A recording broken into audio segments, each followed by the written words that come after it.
He saved the alien girl's cart from thieves. Now she brings him tea every morning. The hover cart listed sideways before Simon Takahashi registered what was happening. 3 figures in mismatched work jackets, closing around a tall figure whose lavender skin caught the market's overhead lights like polished stone. The thieves moved with practiced coordination, boxing the merchant against a support pillar, while one reached for the cart's control panel. Simon's hands found the maintenance drone before his brain caught up.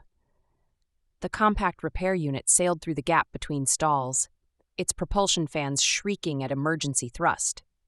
It caught the lead thief across the shoulder blades and sent him sprawling into a display of dehydrated protein packets that exploded in a cloud of beige powder. The other 2 spun toward Simon. He was already moving, using the moment of confusion to close the distance. The second thief lunged with a vibroblade that hummed angry and blue in the dim market light. Simon twisted sideways, felt the weapon's edge catch his forearm in a line of cold fire, and brought his elbow up into the man's jaw. The crack echoed off metal walls. The third thief took one look at his companions, one groaning in synthetic chicken dust, the other clutching a broken face, and ran. Simon pressed his palm against the cut on his forearm. Blood welled between his fingers, warm and slick. The wound wasn't deep, just a shallow slice through the first layer of skin, but it stung like he'd dragged his arm across heated wire. He grabbed a relatively clean rag from his tool belt and wrapped it tight. The merchant straightened from where she'd been crouched over the hover cart. Her amber eyes met his, vertical pupils contracting in the sudden quiet. Those eyes tracked across his face with an intensity that made his skin prickle, cataloging features he'd stopped thinking about years ago. The disheveled black hair falling across his forehead, the tired lines around his gray eyes, the way he stood with his weight shifted slightly back like he might need to run. "You are injured," she said. Her voice carried the precise cadence of someone who'd learned standard from formal instruction rather than casual immersion, each syllable given equal weight. "It's nothing." Simon flexed his fingers to prove the point, ignoring the fresh warmth that spread through the makeshift bandage. "You all right?" She didn't answer immediately.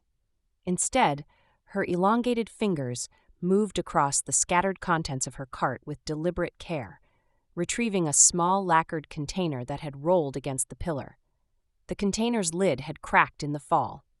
She opened it, and her hair tendrils, he'd thought they were decorative braids at first, trembled slightly as she inspected whatever lay inside. Her skin shifted from the agitated silver it had been during the attack to a calmer shade of lavender. "Yes," she said finally, "thanks to your intervention." Simon shrugged and immediately regretted it when his injured arm protested. "Wrong place, wrong time for them. Right place for you, I guess." "Volari custom," she said, still not looking at him, "demands that a life debt be repaid through sustained gratitude rather than empty words." It wasn't a life debt, just some market thugs. Now she looked at him. Her amber eyes held something he couldn't name. Determination, maybe, or the kind of stubbornness that came from cultural obligation. Nevertheless, before he could argue, she'd righted her cart and guided it into the flow of market traffic, her tall frame moving with a grace that made the crowded space seem to open around her. Simon watched her disappear between stalls selling everything from Martian-grown produce to black market data chips, then headed home to his apartment in the lower residential section where the air recyclers hummed too loud and the gravity plating occasionally flickered. The next morning he woke to knocking. Simon dragged himself off the narrow bunk that served as his bed and stumbled to the door, still wearing yesterday's work clothes because he'd fallen asleep reviewing schematic files. His apartment's internal clock read 0647 station standard. Nobody visited him. Nobody knew where he lived except his landlord and Caro next door, and Caro only knocked when something was broken or on fire. He opened the door. The Volari merchant stood in the corridor holding a lacquered tray. A ceramic pot and 2 cups sat on the tray's surface, steam rising in delicate threads. Her skin had settled into a soft lavender that seemed to glow faintly in the hallway's dim lighting, and her hair tendrils hung in a controlled cascade down her back. "I am Siantha," she said. "May I enter?" Simon's brain, still foggy with interrupted sleep, couldn't produce a coherent response. He stepped aside. She moved past him with fluid deliberation, each step intentional, and found his apartment's narrow balcony without being directed.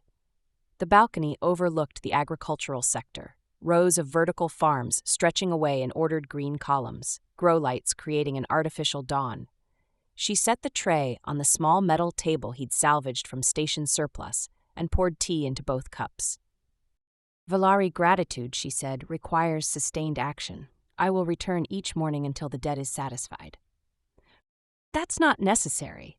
Simon remained in the doorway, suddenly aware of how small his apartment was, how the ceiling pressed low enough that Siantha had to duck slightly when she'd entered. "I don't need payment." "It is not payment, it is custom." She settled into one of the two chairs with movements that suggested sitting was a deliberate choice rather than a natural rest. "Please, the tea is best consumed fresh." Simon sat because refusing felt like it would create more awkwardness than accepting. The chair across from her was cold metal against his back. He picked up the cup, plain ceramic, warm in his calloused hands, and sipped. The tea tasted like nothing he could name. Not bitter, not sweet, somewhere between mint and something floral that didn't exist on Earth. It spread warmth through his chest that had nothing to do with temperature. Siantha watched him drink with unsettling focus. Her vertical pupils tracked the movement of the cup to his lips, the way his throat worked when he swallowed, the moment his shoulders dropped slightly as the warmth settled into his system. She didn't touch her own cup. They sat in silence. Below them, maintenance crews moved between the farm rows, adjusting nutrient feeds and checking irrigation lines. The station's background hum, ventilation, power distribution, the constant mechanical heartbeat of human engineering filled the space between them. When Simon finished the tea, Siantha rose with the same fluid grace she'd used entering. She collected both cups and the pot, arranged them on the tray with precise movements, and moved toward the door. "Tomorrow," she said, "same time." "You don't have to." "I do." She left before he could formulate another argument. The next morning she returned, and the morning after that. By the fifth morning, Simon found himself clearing the balcony table the night before, wiping away the accumulation of circuit boards and diagnostic tools he usually left scattered across every flat surface.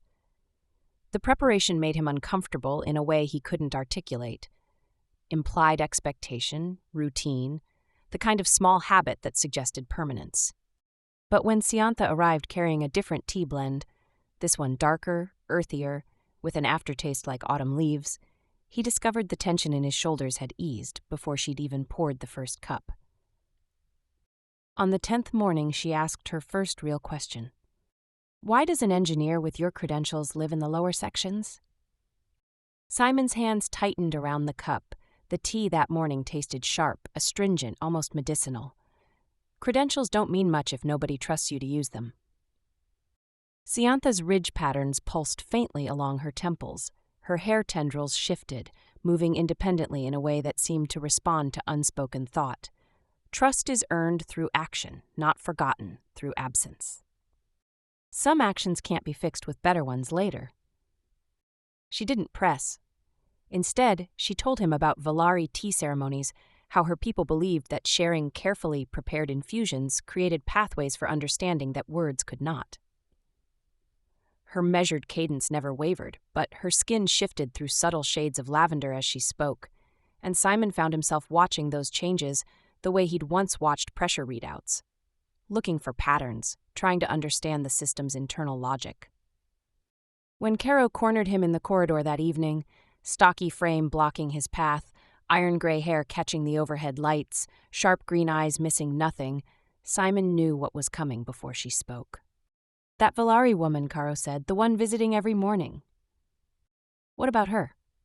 You finally letting someone pass those walls, Takahashi?" Simon rubbed the back of his neck. The cut on his forearm had healed to a thin pink line. "It's not like that. She's just repaying a debt." "Right." Caro's expression said she didn't believe him for a second. "And I'm just your neighbor who happens to notice you don't look half dead anymore." She walked away before he could deflect properly, leaving him alone in the corridor with a question he couldn't answer. Why did Siantha's visits feel different from simple companionship? And why had her presence become the most stable element in a life he'd deliberately kept chaotic enough to avoid attachment? He didn't have an answer. But the next morning, when she arrived with tea that smelled like rain on stone, he realized he'd started looking forward to the knock on his door. The tea that morning tasted like copper and honey. Simon couldn't identify the base, something imported from off-station, probably, given how Siantha's market stalls specialized in exotic blends that cost more than his monthly rent. He sipped slowly, watching condensation bead on the outside of the ceramic cup. "My people," Siantha said, breaking the comfortable silence they'd settled into over the past weeks, "do not express affection through words the way humans do." Simon looked up.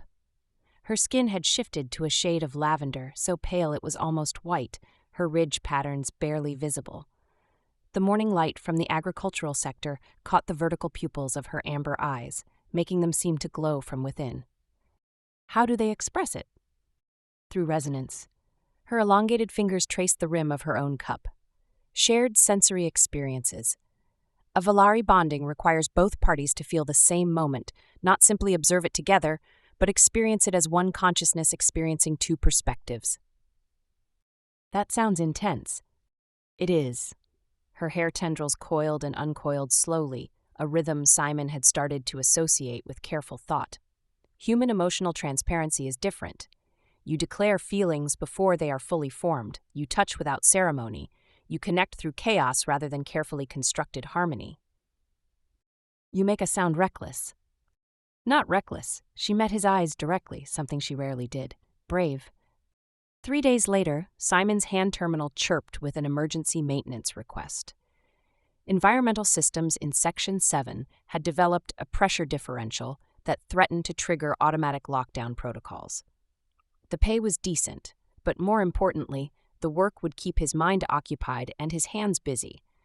Two things he needed when his thoughts kept circling back to the way Siantha's skin changed color when she talked about Valari bonding practices.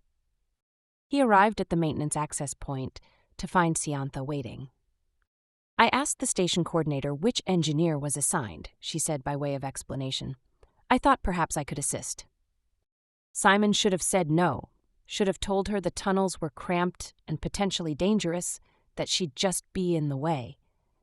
Instead, he handed her a tool bag and keyed open the access hatch. The environmental tunnels were exactly as unpleasant as he remembered, low ceilings forcing him to hunch, pipes dripping recycled condensation, the constant mechanical rhythm of air handlers creating a baseline hum that made conversation difficult.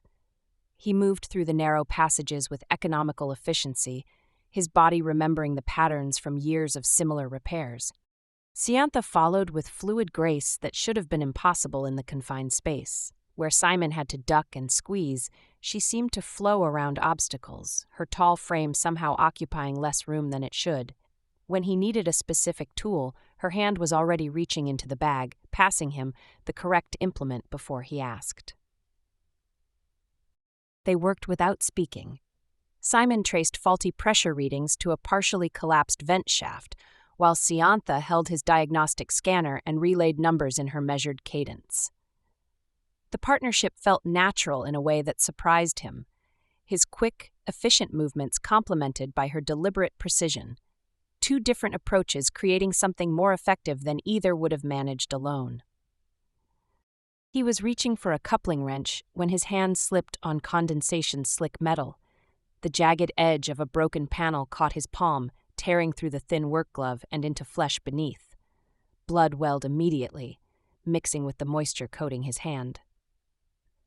"Don't move," Siantha said. She set down the scanner with careful deliberation and pulled a first aid kit from the tool bag. Her elongated fingers worked with startling gentleness, cleaning the wound with antiseptic that stung worse than the initial cut, then applying pressure with clean gauze. Her skin was cool against his, almost cold, but the contact sent unexpected warmth spreading through his chest. Not heat exactly, something deeper that had no physical source he could identify. Simon watched her face while she worked. Her vertical pupils had dilated, nearly round now, and her hair tendrils moved independently, reaching toward him like living things responding to unseen currents. The ridge patterns along her temples pulsed with faint bioluminescence. "Does it hurt?" she asked. No, the warmth in his chest had become an ache that had nothing to do with his injured hand. Not really. She finished wrapping the wound but didn't remove her fingers from his palm. Her amber eyes found his gray ones, and for a moment neither of them breathed. Then she pulled away, her skin flickering rapidly between lavender and silver, and they finished the repair in silence that felt heavier than before. That evening, Simon found himself cooking for the first time in months. Nothing elaborate, just rice and vegetables from the station's hydroponic farms, seasoned with the kind of simple spices he'd grown up with. But the act of preparing food felt significant in ways he couldn't articulate. When Sayantha knocked the next morning, he had 2 plates waiting alongside the tea. She stared at the food for a long moment before sitting. "This is not part of the debt," she said. "I know." Simon pushed one plate toward her. "Maybe I just wanted to." They ate slowly. Sayantha tried each component separately before combining them, her expression thoughtful. Afterward, she began teaching him fragments of Valari gesture language, small movements of fingers and wrists that carried meaning the way human facial expressions did. His calloused hands felt clumsy compared to her graceful ones, and he kept making mistakes that she corrected with touches that lingered longer than strictly necessary, her cool fingers against his warm skin creating that same inexplicable warmth in his chest. Over the following weeks, Simon discovered he could read Sayantha's emotional state through tiny shifts most humans would miss. The exact shade of lavender or silver her skin displayed, the speed and pattern of her hair tendrils' movement, the way her ridge patterns glowed or dimmed. He started responding to her unspoken needs, pouring tea before she reached for the pot, adjusting the balcony chair's position to account for the changing angle of agricultural sector lighting, offering silence when her skin darkened with whatever private thoughts occupied her mind. One morning, after 3 weeks of shared meals and careful touches, Simon told her about the engineering failure. "Life support cascade," he said, staring at his tea instead of her face. "Station 7, Outer Rim Hab Module. I was lead engineer on a retrofit project, upgrading old environmental systems to handle population expansion. I missed a feedback loop in the pressure regulation algorithm. Thought I'd accounted for all variables, ran every simulation twice, but there was an edge case I hadn't considered." His hands trembled slightly. He set down the cup before he could spill it. The cascade propagated through 3 connected modules before emergency bulkheads engaged. 17 people died. Most of them were asleep when the oxygen levels dropped. They didn't even wake up. Sayantha's vertical pupils had expanded to nearly perfect circles. Her skin had gone pale lavender, almost white, and her hair tendrils hung motionless down her back. She didn't speak for a long time. "Valari philosophy," she said finally, her measured voice carrying unexpected warmth, "teaches that guilt without growth is self-indulgence rather than penance. You did not intend harm. You made an error. You carry that error like armor to prevent connection, but armor also prevents growth. 17 people are beyond your ability to restore, but you are not." She reached across the table, her elongated fingers covering his scarred hand. "The question is not whether you deserve forgiveness. The question is whether you will allow yourself to become something other than your worst moment." Simon looked at her hand on his, cool skin against warm, smooth against rough. 2 different biologies creating contact that shouldn't have felt as profound as it did. "I don't know how," he said. "Perhaps," Sayantha said, "that is what resonance teaches." The next morning, she arrived with silver patterns rippling across her skin like water disturbed by stones thrown from opposite shores. Her hair tendrils writhed in visible agitation, and she moved with jerky uncertainty completely unlike her usual fluid grace. She set the tea tray down with shaking hands. "Sayantha, what's wrong?" She crossed the distance between them in 2 swift strides. Her cool fingers found his face, tilting his head up, and then her lips were on his. cold and urgent and tasting like the strange teas she'd been bringing every morning for weeks. The kiss carried desperation, something close to fear, and underneath it all a hunger that made his knees weak. Then she pulled away, her amber eyes wide and pupils contracted to vertical slits, and fled without a word. Simon stood alone on his balcony, heart hammering, lips still cold from her touch. 2 cups of tea sat on the table, steam rising in threads that dispersed into morning air. He didn't understand what had just happened. But he knew, with the same certainty he'd once had about engineering principles, that something fundamental had shifted, and that the carefully constructed ritual they'd built together had just shattered into pieces he didn't know how to reassemble. The knocking never came. Simon woke at 6:47 Station Standard, his internal clock calibrated to expect Siantha's arrival. He lay on his bunk staring at the ceiling panels for 15 minutes before accepting she wasn't coming. The absence felt physical, like pressure differential in a compromised airlock, something wrong with the atmospheric balance that made breathing require conscious effort. He tried working, a simple diagnostic job, calibrating sensor arrays in the commercial sector. His hands fumbled with familiar tools, crossed connections he'd made correctly 1,000 times before, had to restart the same calibration sequence 4 times because he kept losing his place in the procedure.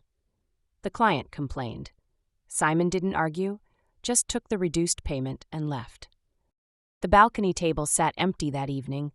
He'd cleared it the night before out of habit, moved aside the circuit boards and data chips that usually accumulated there. Now the bare metal surface reflected grow lights from the agricultural sector, and the 2 empty chairs seemed to mock him with their vacancy. The second morning without knocking was worse. Simon gave up on sleep at 5:30 and spent 2 hours scrolling through maintenance requests he had no intention of accepting. His apartment felt smaller than usual, the walls pressing inward, the recycled air tasting stale despite functioning ventilation systems. By the 3rd morning, he'd stopped expecting her return, but couldn't stop listening for it. Caro found him that afternoon sitting on his balcony with a bottle of cheap station-brewed alcohol, staring at nothing. "Saw your Valari friend in the commercial district yesterday," Caro said, settling into the second chair without invitation. Her weathered face showed concern she didn't bother hiding. She was meeting with another one, shorter dark blue skin, moved like military. Something cold settled in Simon's stomach. What were they doing? Talking, looked serious. Caro studied his face. "You know anything about why she's really here?" "She sells tea." The words sounded hollow even to him. "Market stall in the lower sections." "Right, and I'm station administrator." Caro took the bottle from his hand and set it on the table. "Whatever's going on, sitting here drinking won't fix it." "I'm not trying to fix anything." "Bullshit." Caro stood, her stocky frame blocking the agricultural sector's light. "You're sitting here feeling sorry for yourself because you let someone get close and it hurt. Again. So you're going to do what you always do. Retreat into isolation and pretend that's safety instead of slow death." She left before he could respond, her boots heavy on the metal balcony grating. Simon sat alone until the agricultural sector's lights cycled to evening mode, then hauled himself up and went to find answers. Siantha's market stall occupied a corner near the lower transportation hub, surrounded by vendors selling everything from protein paste to black market data storage. Simon had never visited during business hours. Their morning ritual had existed separately from whatever life she lived the rest of the day, a compartmentalized intimacy he'd never questioned. The stall was closed. He asked neighboring vendors. Most shrugged or ignored him. One, an elderly woman selling hydroponic herbs, finally pointed toward the residential lifts. Saw her heading up station, maybe 2 hours ago, had that look people get when they're going somewhere they don't want to be. Simon found her in a small plaza near the commercial district's center, sitting on a bench overlooking one of the station's few actual windows. Real transparent aluminum showing the black of space beyond New Jakarta's rotating hull. She wasn't alone. The other Valari was exactly as Caro had described, shorter than Siantha, with deep indigo skin that looked almost black in the plaza's artificial lighting. cold amber eyes tracked Simon's approach with predatory assessment. The figure wore dark, functional clothing that suggested efficiency over aesthetics and stood with the kind of rigid posture that came from military discipline or cultural orthodoxy. "Siantha," Simon said. She turned, and the expression on her face made his chest constrict. Her skin had gone silver with distress, her hair tendrils hanging limp and motionless. When their eyes met, something that felt like recognition and regret moved behind her amber gaze. "You should not be here," she said. "Why did you leave?" The indigo Valari stepped forward. Because she remembered her purpose. "I am Vane, assigned to ensure mission success. You are Simon Takahashi, the emotional entanglement that threatens completion." "Mission?" Simon looked between them. "What mission?" Vane's expression held nothing but cold assessment. "Siantha was sent to New Jakarta Station to recover a stolen Valari artifact. She has been cultivating your trust to gain access to your connections within the station's underground networks. The morning ritual, the shared intimacy, standard empathic bonding techniques designed to create exploitable attachment." The words landed like physical blows. Simon felt his face go numb, his hands curling into fists at his sides. Every morning, every cup of tea, every careful touch and whispered confidence, calculated manipulation designed to extract information he didn't even know he had. "Is that true?" He forced himself to look at Siantha. Her skin flickered rapidly between silver and lavender, patterns of distress rippling across her features. Her hair tendrils writhed in visible agitation. The mission was real, the objective was real, but what happened between us was part of the mission. Vane's tone carried dismissive finality. "Valari law forbids emotional attachment to other species precisely because it creates this kind of compromise. You have failed, Siantha. This human has made you weak." "No." Siantha's voice emerged stronger than Simon had ever heard it. "He has made me question whether our laws serve wisdom or simply fear." Vane's cold amber eyes narrowed. "You will complete your assignment, or I will report your contamination to the Council. Exile is permanent, Siantha. You will never return home." The indigo Valari turned and walked away with rigid precision, disappearing into the plaza's crowd. Siantha remained on the bench, her graceful form seeming to collapse inward, shoulders curving forward in posture that spoke of defeat. Simon stood frozen, trying to reconcile the woman who'd sat on his balcony every morning with the agent who'd been using him. The anger he expected wouldn't come, just a hollow ache and the familiar weight of his own stupidity for trusting someone again. "Simon, please." Siantha rose, her elongated fingers reaching toward him. "I need to explain." "Explain what? That you lied? That everything was just a technique?" His voice came out flat, emotionless. "How long were you planning to keep it up? Until I gave you whatever information you needed or until you got bored? It started as technique." Her hair tendrils reached toward him like living things seeking contact. "But the bond became genuine. Every morning I returned not because duty required it, but because I wanted, because I needed." "Don't." Simon stepped back. "Don't make it worse by pretending any of it was real." He walked away before she could respond, his footsteps echoing off plaza tiles. Behind him, he heard her call his name once, the measured cadence of her voice finally breaking into something raw and uncontrolled. He didn't turn around. That evening, Simon sat on his balcony with the bottle Caro had taken, drinking methodically and watching the agricultural sector's lights cycle through their programmed day.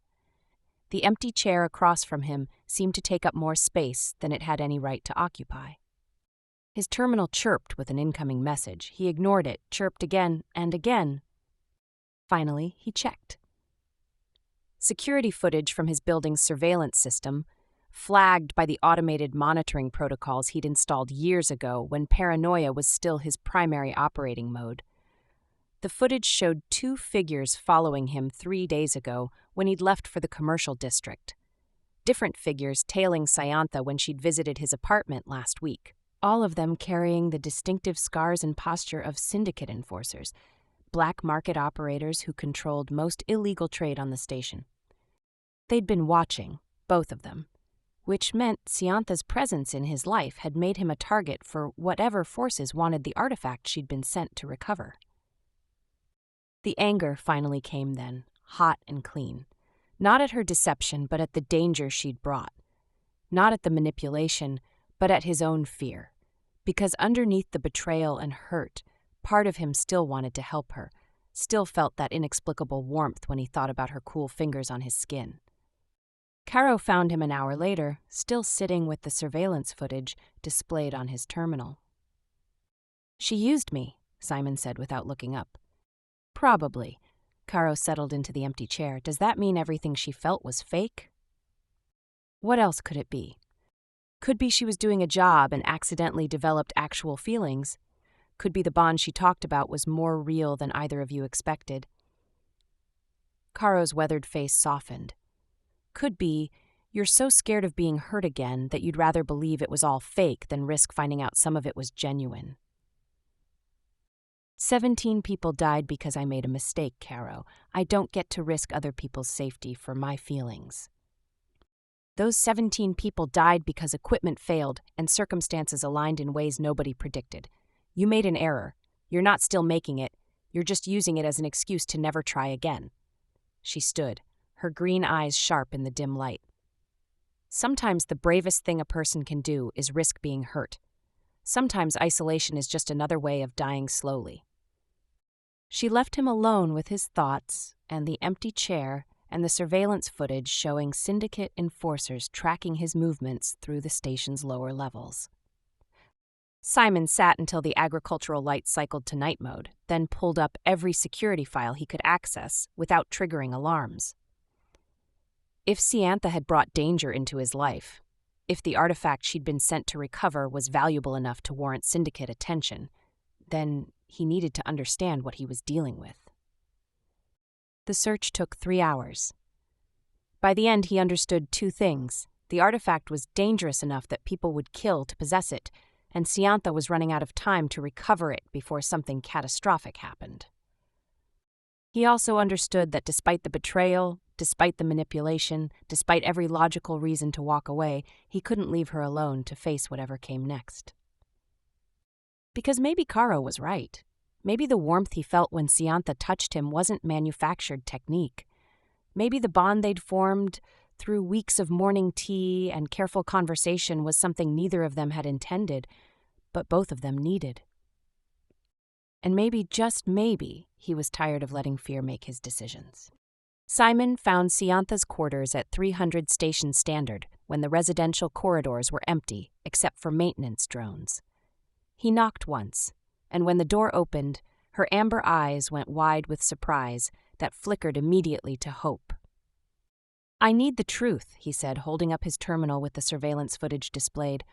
"All of it." Siantha's skin had gone pale lavender. She stepped aside without speaking, and Simon entered quarters that were sparse, a sleeping mat, a cooking unit, and stacks of tea containers. Nothing personal. "The artifact is a resonance crystal," she said, settling onto the floor. "Volari empaths use them to amplify our abilities. But in sufficient concentration, the amplification becomes weaponized. A skilled empath can project emotional states onto unwilling subjects, fear, despair. The Syndicate plans to auction it as a torture device. And you've been searching for it." "Yes, I cultivated connections, and when that proved insufficient, I identified someone with engineering access who might provide information about smuggling routes." Her vertical pupils contracted. The empathic bonding was supposed to create trust, but Volari empathy works both directions. I felt what you felt. Every morning, every moment, I experienced your emotions as directly as my own. Simon's hands clenched. "So what? You felt guilty?" "I felt you, your loneliness, your guilt, the way you've punished yourself by refusing connection, and underneath, your capacity for loyalty and care that you've kept locked away." Her hair tendrils reached toward him. The bond became real. Empathic resonance cannot sustain falsehood. "The crystal, do you know where it is?" "The Syndicate is holding an auction in 48 hours. Abandoned cargo bay in Section 12. "Then we go get it." "We?" Relief and resignation moved across her features. "Simon, if they catch us—" "They've already marked me. Walking away doesn't make me safer." He pulled up station schematics. Section 12 has maintenance access. I can get us in, but we'll need your abilities to locate the crystal. They planned through the night cycle, engineering knowledge combining with intelligence on syndicate operations. By artificial dawn, they had a viable approach. Dangerous, but possible. 40 hours later, they stood outside Cargo Bay 7. Simon cut power to primary lighting, leaving only emergency strips casting dim red. His hands bypassed security protocols, and the door opened silently. The cargo bay stretched 3 stories high, filled with abandoned containers. Voices came from the far end, at least 6 speakers. Simon caught Siantha's arm, felt her cool skin, and pointed toward a catwalk. They climbed. From above, Simon saw the auction setup. Figures stood around a central platform, where the resonance crystal sat. Amber, fist-sized, glowing with internal light that pulsed in rhythm he felt rather than heard.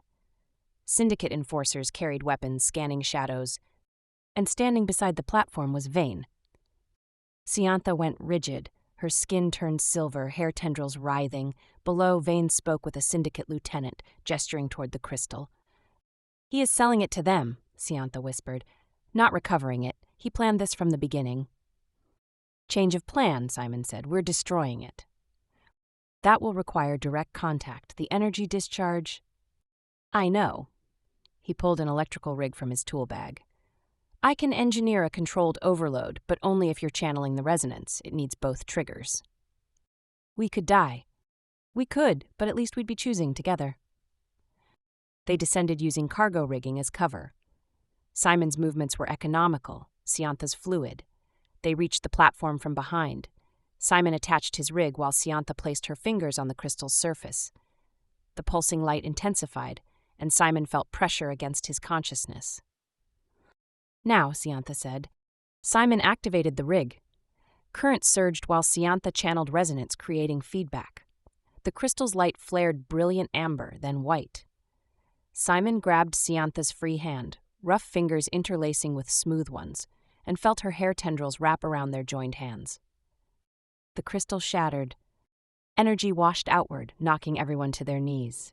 Simon felt it pass through him, every emotion amplified and reflected. Loneliness, connection, fear, hope, guilt contextualized by denied growth, and underneath Siantha's presence like a second heartbeat, her consciousness briefly indistinguishable from his own. Then silence. Emergency lighting flickered. The enforcers were unconscious or fleeing. Vane lay motionless. Simon and Siantha remained standing, fingers interlaced, her hair tendrils wrapped around their hands. "The bond," Siantha said softly. Her skin had gone luminous lavender. "It is permanent now. The crystal's destruction while we were connected, Valari neural patterns will recognize you as part of me.